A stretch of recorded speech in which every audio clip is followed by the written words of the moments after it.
Sakshi. I'll be teaching you the geography portion of social sciences of class 8. So the textbook that I am referring here is the social science textbook of NCERT, which you could purchase from any bookstore and learn from it. So we'll start with the first chapter of geography, which is lesson number 6, lithosphere and the landforms. So we'll begin with it. I'm reading it first. The origin of Earth dates back from 400 billion years ago, and about 29% of it is land and 71% of it is water. And this land and water are surrounded by a blanket of air, different types of gases, which is called as the atmosphere. So based on this, there are three basic spheres, that is the lithosphere, hydrosphere and the atmosphere. So in this chapter we will be focusing on the lithosphere. So the outer solid part of Earth that we are currently standing on is the lithosphere, the solid part of Earth. Now there are various continuous changes that takes place in this lithosphere. So based on the pace of that changes, they are classified as of two types. Now first one is of sudden changes and second one is the slow changes. Now sudden changes are caused by the internal forces of Earth, the forces that are caused from the internal interactions of the Earth structure. So these are very fast changes. So these can be volcanic eruptions and the earthquakes. So if you think about it, you can realize that these are really sudden changes.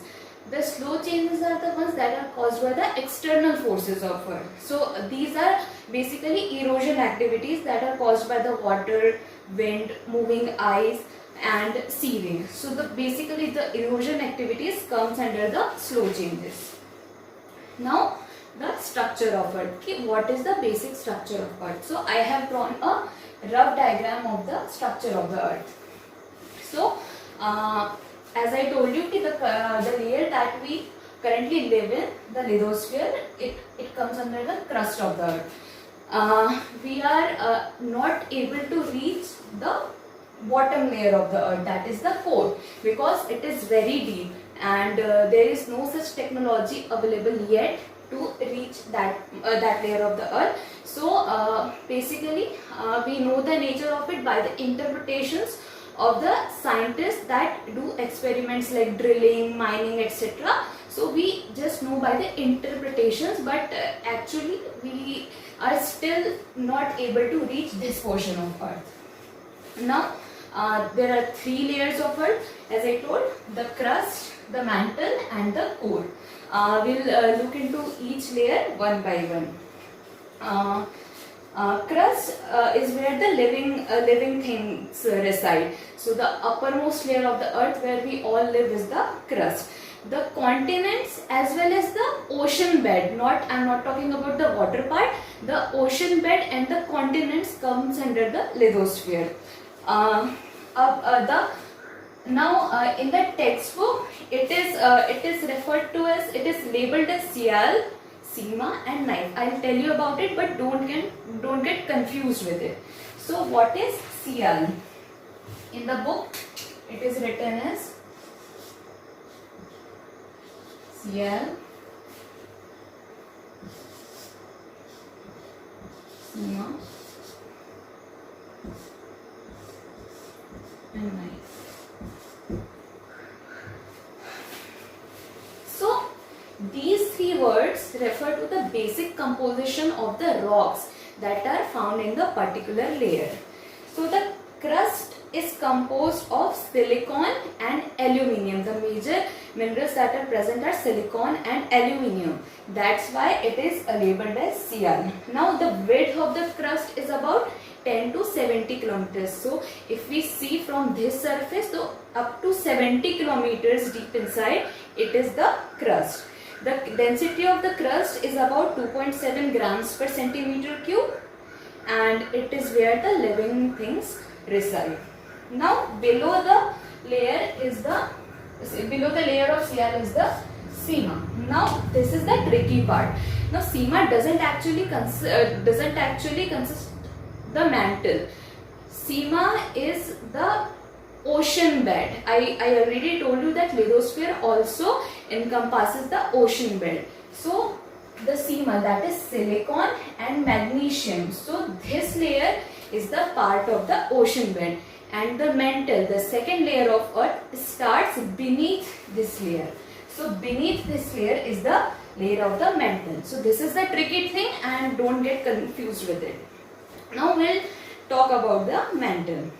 So after 70 kilometers, as I already told you, from 10 to 70 kilometers is the crust, and after 70 kilometers starts the mantle until 2900 kilometers. So from 70 kilometers to 2900 kilometers is the mantle, and it is composed of minerals like olivine and pyroxene. These two are the names of the abundant mineral that comprises of the layer of mantle, and the density is about 2.9 to 4.7 grams per cubic centimeter. So as you can see, the density of mantle is greater than that of the density of the crust. And now the innermost portion, the core, which we are still not able to explore.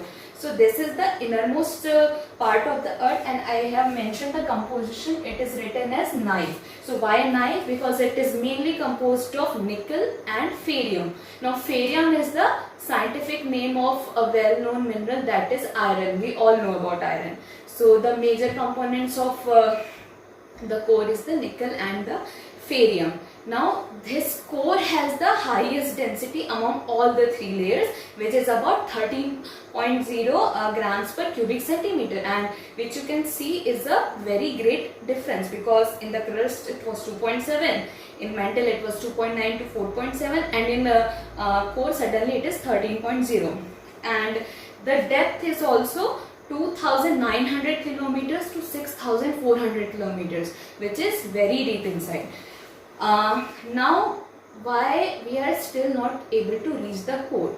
It is simply because the temperature and the pressure of the core is very high.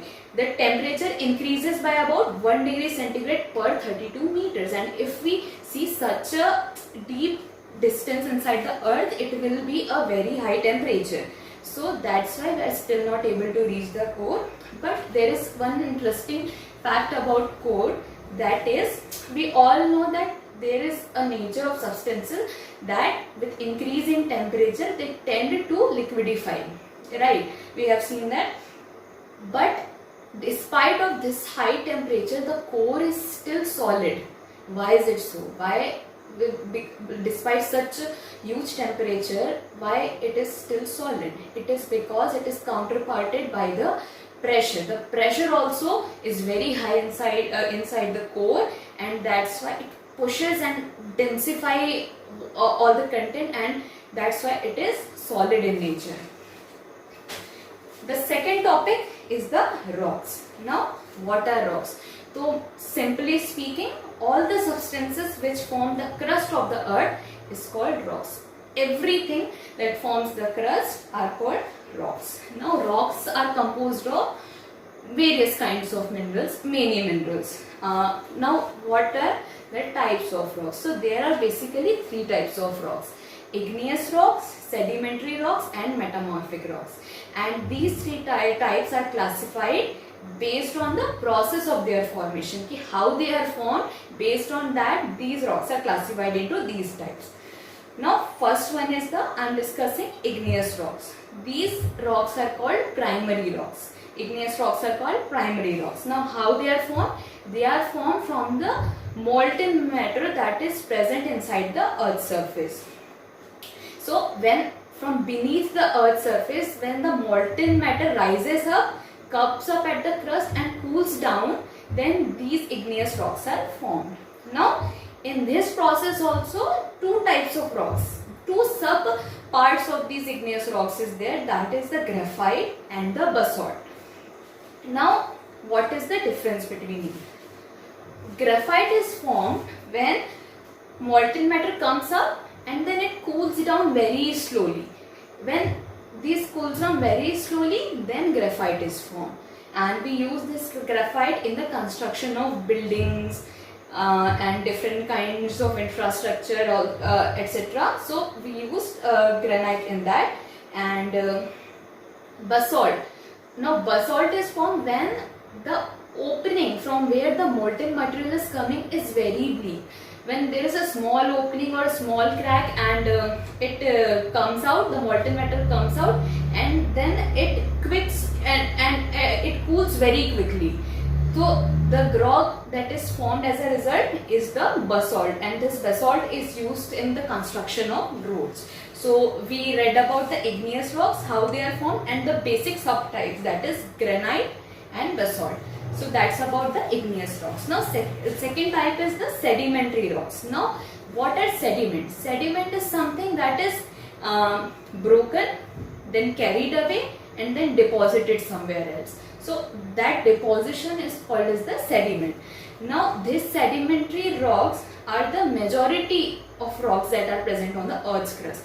About 80% of the earth's layer is made up of the sedimentary rocks. Now the pieces of pebbles, stones, fossils that are carried away by the movement of water and air. These are the two major agents, water and air. When they erode away and they carry these pieces of pebbles and stone, and they deposit it in land or in the ocean bed somewhere. So these depositions are called as sediments. Now when these sediments are exposed to extreme temperature or pressure differences, then these sediments get converted into the sedimentary rocks. So this is how the sedimentary rocks are formed. The examples of sedimentary rock is the sandstones, limestones, clay, etc. And remember, these are the major rocks that are present on the earth's crust. Now third one is the metamorphic rocks. Now metamorphic rocks are the secondary rocks. How they are formed? When shape, color and characteristics of igneous and sedimentary rocks get altered. Why? Because of heat and pressure, then metamorphic rocks are formed. So why they are called secondary rocks? Because they are formed from the igneous and sedimentary rocks by changes in their shape, color and characteristics by the action of heat or pressure. Now examples of metamorphic rocks: marble, which is formed from limestone. Limestone, I already told it is a sedimentary rock. So when marble is formed from limestone, it becomes a metamorphic rock. Now quartzite from sandstone, slate from clay and diamond from coal. These are few examples of the metamorphic rocks. Now our third topic is landforms. So what are the landforms? So we break down the name land and forms. So what are different kinds of structures that we see on the land? So they are the landforms. So there are three basic categories of landforms that we see: mountains, plateaus and plains. So first we will discuss the mountains. Now first I'll read the definition. Mountain is a land higher than the surroundings. How much higher? More than 1000 meter. So this is the criteria. If a land is more than 1000 meter above the sea level, then it is called a mountain. Now how a mountain look like? So I am sure you must have drawn a mountain anytime, sometime in your childhood. How we used to draw it? We used to draw a triangle like structure whenever we want to draw a mountain. So that's exactly what a mountain looks like. So it has a narrow conical peak and it has steep slopes. So it is a conical structure. We all have drawn it. So these are mountains. Now if we see, the mountain covers 20% of the land area of the crust. So 20% of land is comprised of mountains. There are three types of mountains. I am not going to give the detail about it, just the names: block mountains, fold mountains and volcanic mountains. Now why mountains are important for us? Because it is where most of the rivers originate. Mountains are where most of the major rivers originate, and rivers are our lifelines. So rivers are very important for us, and that's why mountains are also very important for us. And also mountains are the source of various minerals that we utilize in our day-to-day activities. So they are the deposition centers of various minerals. So that's why it is important for us to study and know about the mountains. Now second kind of landform is the plateau. Definition of plateau and criteria: about 600 meters from the sea level. It is high, broad and flat land. I don't know if you know about this, but plateaus are also called the tablelands. Why tableland? Because it defines a structure. So if you have seen a table, it is raised above the ground and then it is flat. So that's exactly what a plateau looks like. It is about 600 meters high from the sea level and then it is a flat surface. Now types of plateaus, and again I am not going to give the details, just the names: mountain plateau, continental plateau and plain plateaus. So this was about the plateaus. And the last landform, plains. Plains are the low, flat and fertile areas with low elevation. They have an elevation of about 350 meters from the sea level. So we have seen that mountains were 1000 meters high, plateaus were about 600, and now the plains are less than half, 350 meters above the sea level. So they have comparatively lower elevation, they are low lying, they are flat and they are very fertile. Now plains are very important for us because it is very suitable for agriculture, farming, building, housing, transportation, construction and whatnot. Plains support all these kind of activities, and we as humans love to settle down near the plains. That's why our ancestors also used to first settle down near a plain surface. That's why plains are given the name cradle of civilizations, because major civilizations that emerged in the history emerged around the plain area, because as I already told, plains support major day-to-day life activities of the humans. That's why plains supported various civilizations to develop, and today also plains are the most developed parts of the earth, because major developed countries and major development activities revolve around the plain area. So that thing has remained the same, and that's why plains are very important for us. So this was half of the chapter of your first geography lesson, and I would recommend you to go through it with book or learn from the video that I have made. And if there are any doubts or problems, you can reach out to me and read it, and please let me know if there are any doubts. Okay, thank you very much.